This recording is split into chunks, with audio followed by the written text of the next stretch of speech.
All right. Now, as we know, the greatest Prime Minister of all time, he's not focused on upgrades for himself when it comes to personal travel.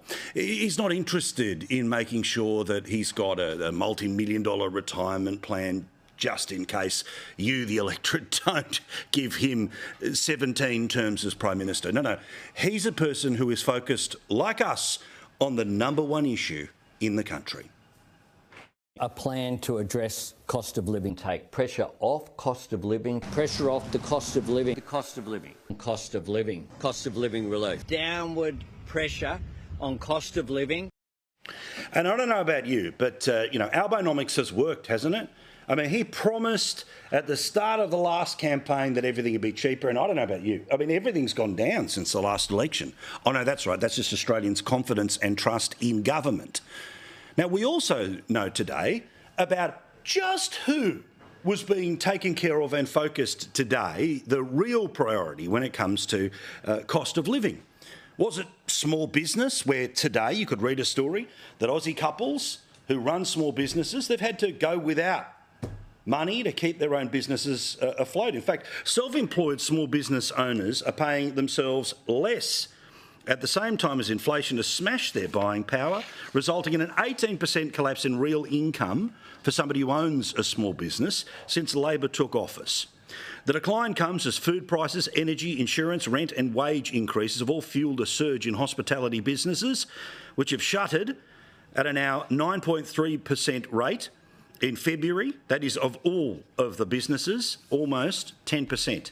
In small business, particularly focused in and around, cafes, restaurants, they've closed. Oh, no, it wasn't their cost of living. What about the effects that the cost of living crisis has had on poorer and vulnerable Australians? Was that the focus? Is that what we're going to be having a national conversation about in the next few days? Well, no, even though there's an article that you could read today, available online, available in the newspapers, that shows the cost of living crunch has actually resulted in an increase in child neglect. Australia's cost of living crisis has been linked to a record 307,022 child abuse and neglect notifications. Can I just repeat that number? 307,000 neglect notifications. That's up 12% over the past 2 years. Why?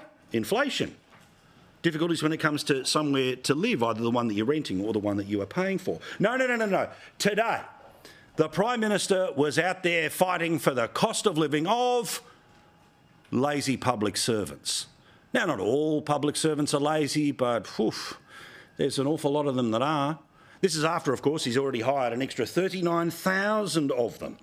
And as we know, the Coalition is planning to bring the public sector back to pre-COVID levels, i.e., they're going to trim some of the fat. They think that Australia does not need an extra 40,000 public servants doing the jobs on top of the hundreds of thousands that already cost us billions and billions of dollars each and every year. In fact, here is the shadow finance spokesperson whom, if Dutton becomes Prime Minister, will be in charge of the public service. We think that the 36,000 public servants that have been brought on haven't demonstrated that the improvements to the services to the public have been corresponding. We think we can bring it back down to levels that were at the end of COVID, not the beginning of COVID, I might add, at the end of COVID. And part of what they want to do is to get public servants to go back to the office that is already paid for by the taxpayer. You see, not just because they're nasty and evil, but they want people to go back so that all the cafes, the restaurants, all of the businesses, the cleaners, all the rest of it that actually service those buildings will be able to remain employed.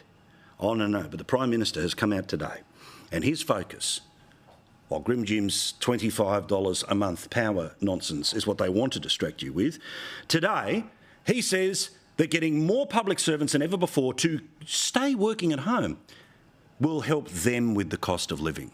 You see, one of the reasons why a public servant doesn't have to go back to the office that we're already paying for is because they would have to use some of their own money to get to work, just like every other person who has to get themselves to work, let alone a small business, who, of course, is going backwards under this government. But nothing to see here.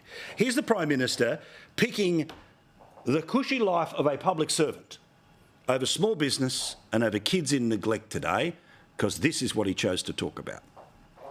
Working from home has enabled them to work full-time, and therefore it has increased workforce participation. This guy. Now, after the budget this week, the expectation is the election could be called as early as next weekend. We will have Peter Dutton at a special pub test on the following Monday. So not this, but next Monday in his electorate. I want you to check out the questions that people have got, because we've got a nice full room and people have got plenty of questions for the alternative Prime Minister.